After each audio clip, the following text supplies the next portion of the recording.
Hey guys, and welcome back to my channel.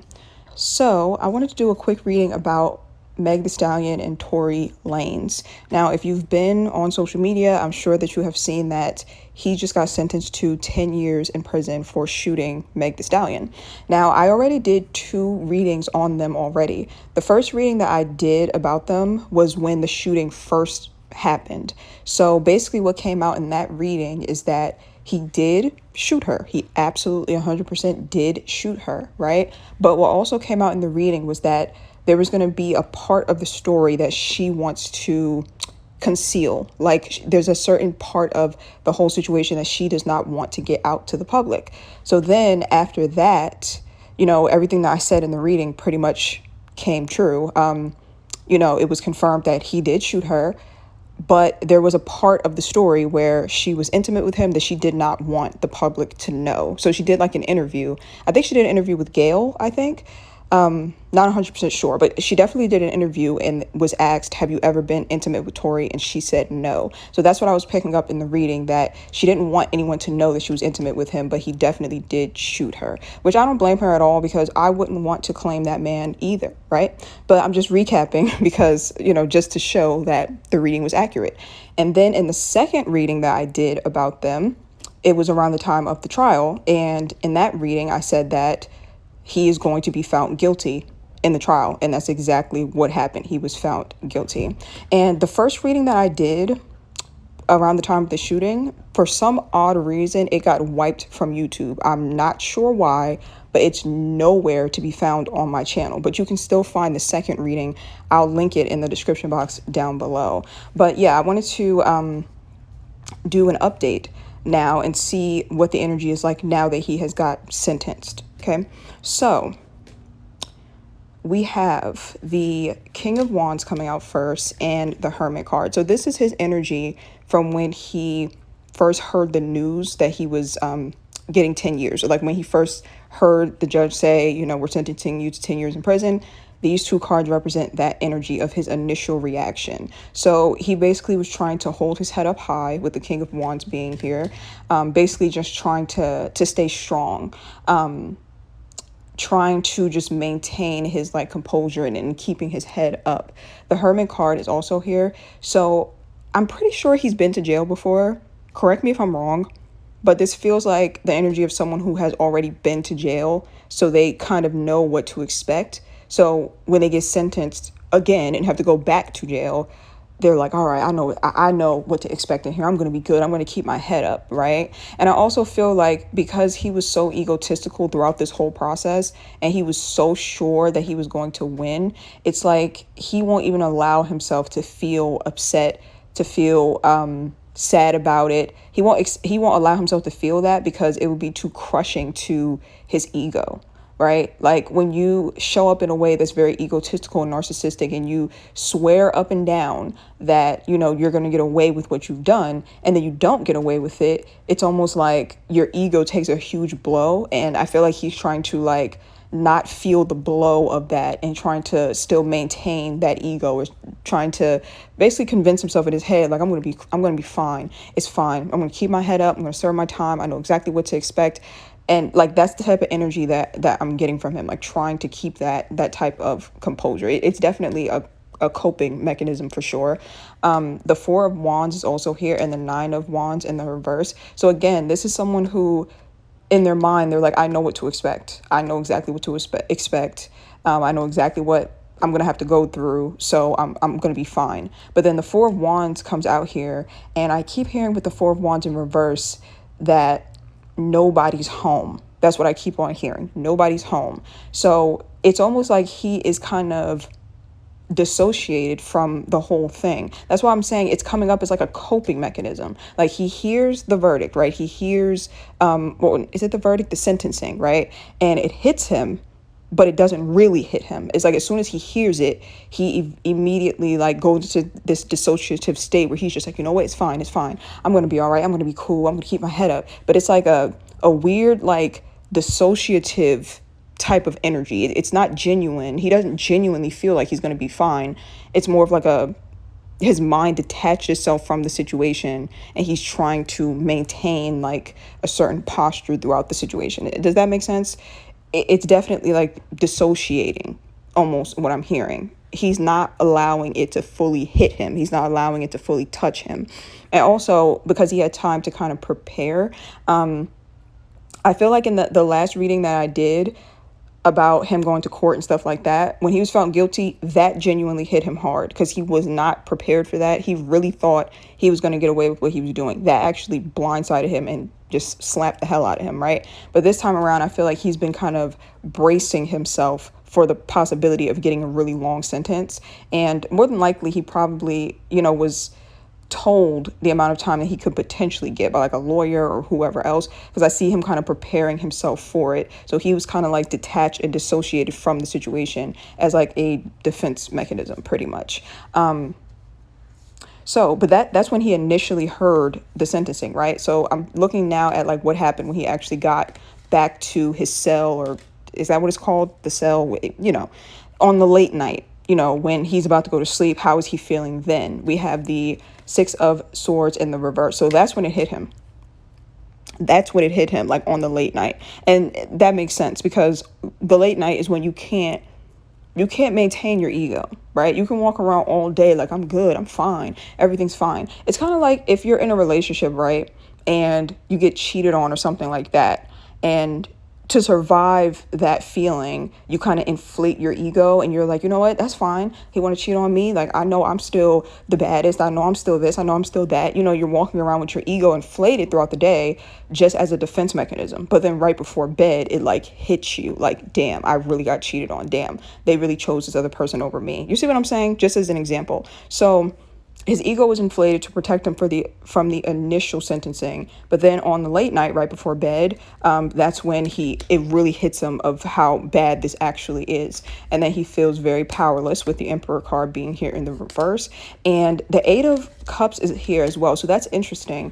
What I'm getting from this card is that he is still trying to brainstorm in his head some type of way to get out of this, or some type of way to lessen what he's going through. I think that he's the type of person that's used to slipping through the cracks. It's like he's used to slipping through the cracks, or he's used to getting away with certain things.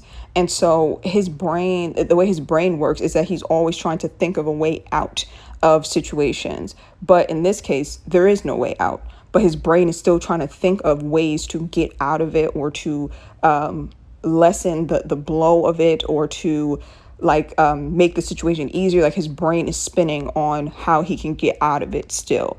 I think that this is a person who never has to take accountability for anything, never has to sit with what they've done or the consequences, because they always find a way out somehow. But now there's no way out with the Eight of Cups being here.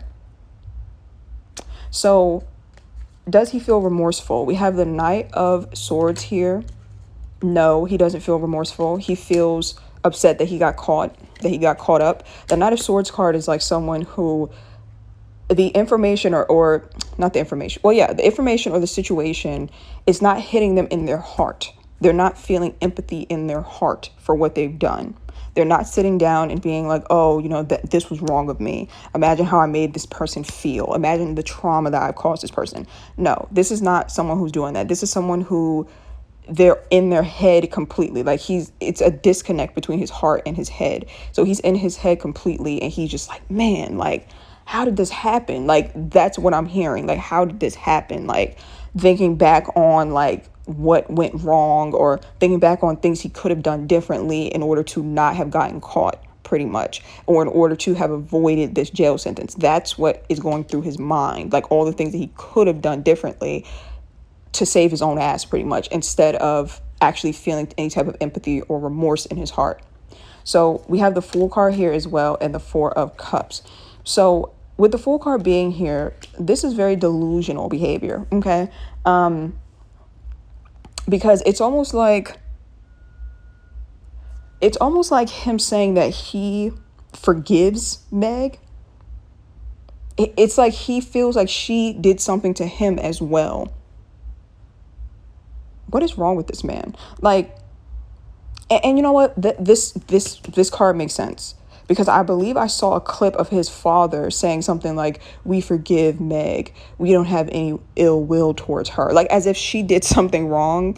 Like they're flipping it to make it seem like she did something wrong, or that they are giving her forgiveness. Like that's the type of energy that I'm getting from him. Like, oh, I forgive her. I forgive her for her part in this. Like what?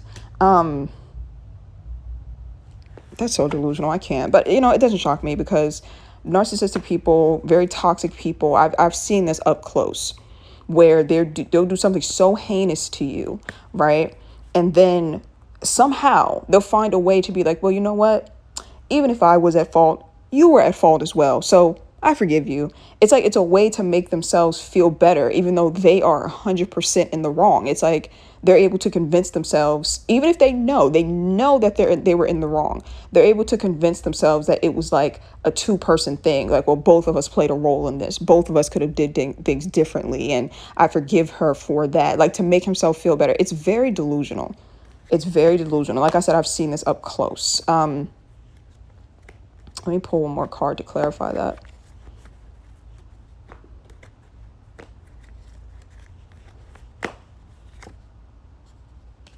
Two of Swords. Five of Swords. Yeah, with the Five of Swords being here, he legit feels like,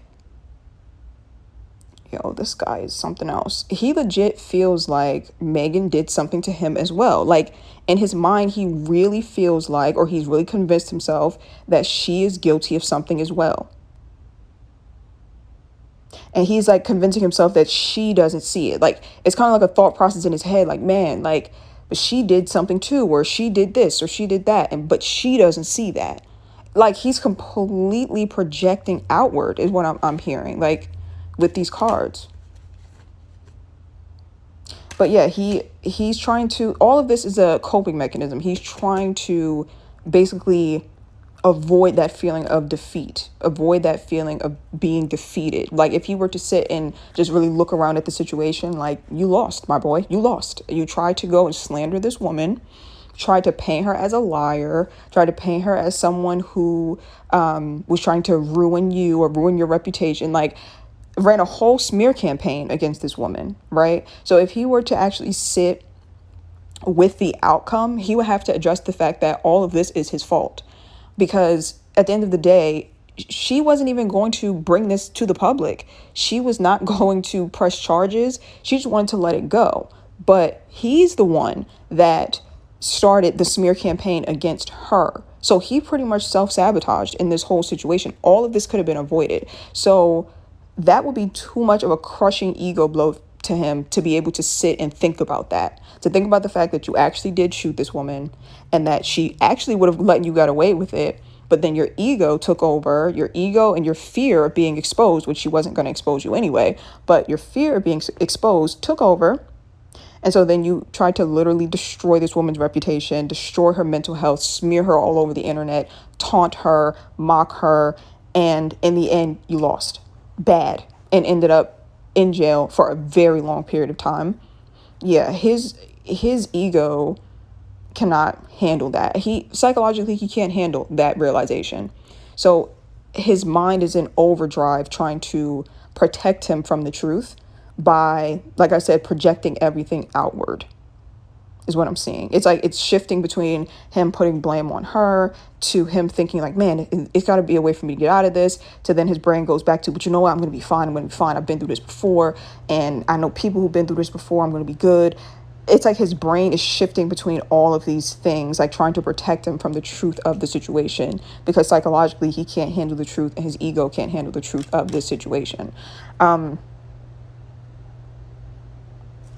also seeing the Five of Wands and the Seven of Wands. So this is Meg Thee Stallion's energy. Hold on, y'all. Let me turn off my fan real quick because it's really loud. Okay, sorry, y'all. So what I was saying was that the Five of Wands came out in her energy in the reverse, and the Seven of Wands as well. I really, really hate this for Meg because she's still not completely at peace with the situation, because she is tormented by the fact that so many people teamed up against her. Like, it was like traumatizing for her with the Seven of Wands being here. It's like, even though she knows that he's now away and justice has been served, she's still really shaken up by the fact that so many people could turn on her the way that they did. She feels guarded with the Seven of Wands being here, feeling like she doesn't know who she can trust. Like, this whole situation has really shaken her up. And she's also just aware that moving forward, there's still people who thinks that he's innocent. So it's like, it went from them being like, oh yeah, you're a liar, that didn't happen to you, to now it's going to evolve into them being like, wow, you really put a man away in jail for 10 years. You're terrible. You're this, you're that. Like, she's aware that that is going to be a narrative that people are going to be pushing. Like, his people that support him, they're going to be pushing that narrative. And I feel like that genuinely disturbs her still, and she still feels very guarded. With the King of Swords coming out and the Queen of Swords, she's being asked to, for one, to seek out some sort of wise counsel is what I'm hearing. So that could literally be like a counselor, a psychologist, and things of that sort. Or it could be like a mentor, like someone who's older than her that can help her navigate through this situation moving forward. But this is also talking about having very, very strong boundaries moving forward, and being very mindful of who she lets into her circle. Because before, she was more like, open to just being friends with everybody in the industry. And, she was very nice. She was very sociable. But now it's like she feels like she has to be more guarded. That's so sad. Like, this is very terrible. Because, yeah, like I said, I feel like she somewhat feels at peace with the fact that he's away. But it's a lot of damage that has to be undone to her. This has been a very traumatic situation for her, for sure. That's terrible. Now, what I also will add to this, right, is that Meg just completed a karmic cycle. Now, when people hear karmic cycle, they think karma as in, oh, she did something wrong, so this is coming back to her because she did something wrong. No, not at all. That's not what a karmic cycle is. A karmic cycle is when you repeat a certain experience multiple times because there's a lesson from the last experience that you didn't learn. So what I was getting, right, and I've said this in my other readings as well about her. I said that in the past, and Meg Thee Stallion has told this story herself. I sat there and watched her tell this story on her live, I believe she told it on Instagram Live. She was talking about how she had a boyfriend in college. And she said their relationship was quite toxic. And she didn't want to end it because she was very attached to him. But it was a highly volatile and toxic relationship. So she said that one day while they were coming home from a party, I think they were like walking back to their dorm, or they were walking. It was at night. And she got a call or a text or something like that, basically telling her that her man had gotten someone else pregnant. So she confronted him about it. Things got really chaotic, and they ended up basically putting their hands on each other, right? So the cops pulled up, and they were like, what's going on? And Meg, her first instinct was to not get him locked up. This is what she said herself. As soon as the cops asked her, what's going on? Did this man put his hands on you? Meg said, no, he did not, because she wanted to protect him from getting locked up. She didn't want it to be a big thing. She just said no. Tell me why the cop turned to her boyfriend and was like, well, did she put her hands on you? And the boyfriend said, yep. Y'all, mind you, they put their hands on each other. But Meg covered for him and said no. The boyfriend straight up said, yep, she put her hands on me. And they took her away in handcuffs and locked her up. Now, does this sound familiar to you? This is very similar to what she went through with Tory, right? An explosive, toxic relationship, okay? Things get out of hand one night, and then Tory ends up shooting her. And then when the cops pull up, she says she did not want to tell the cops what happened. She lied to the cops and said, nothing happened. There's glass in my feet. Like, she gave a statement and wanted to basically protect Tory and leave him out of it. Very similar to what happened with the ex, right? And what did Tory do for her in return? He went and slandered her, traumatized her all over the internet, had people joining in on her trauma. Like, it's like her repeating the situation with her ex-boyfriend, but times 10, right? Because the first situation with her ex-boyfriend, she ended up being sent to jail for like a couple hours, like a night or something like that, right? In this case, Tory took it to the extreme of like basically trying to destroy her all over the internet, and like all these big people in the entertainment industry, rappers, siding with him, making jokes about her on their songs, like making jokes about her on social media, just like craziness, right? So basically this was meant to teach Meg, which, like I said, this does not mean she deserved anything that happened to her at all. That's not what a karmic cycle is. But this was meant to teach Meg to never protect people who would not protect you, to always put yourself first in those situations. If a man is violent towards you and the cops say, hey, did he do something to you? Yes, lock his ass up. Because these men, when they put hands on you, they are not loyal to you, period, point blank. And I will say that I'm not saying that from a place of judgment, because I've definitely been in a situation before where I had the opportunity to get someone locked up that was being violent towards me. And I second guessed myself and was like, no, I don't want to get them locked up. I don't want to see them like get put into the system. But looking back on it, I should have got his ass locked up. Because he went on to do something else violent to someone else later on, which made me feel horrible, because it's like, why didn't I lock this person up? I feel like as women, we can sometimes have so much empathy, and we can also be conditioned to protect certain people around us who are abusive, especially men.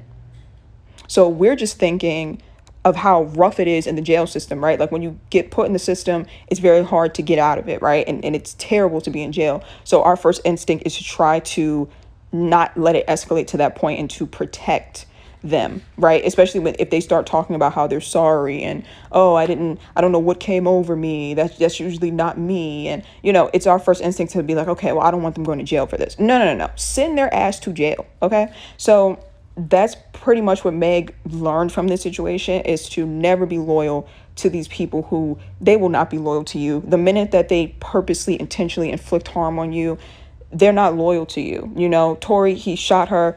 There's no loyalty there, period, at all. There's no loyalty, and there's no empathy at all, or compassion, right? And with her ex-boyfriend, the ex-boyfriend got another woman pregnant. Mind you, that's what their initial argument was about, right? With her ex, is that he got another woman pregnant. The fact that he could cross that line and even do that, get another woman pregnant, boom, there's no loyalty, there's no empathy, there's no compassion, period. So when the cops pulled up and said, hey, did this man touch you?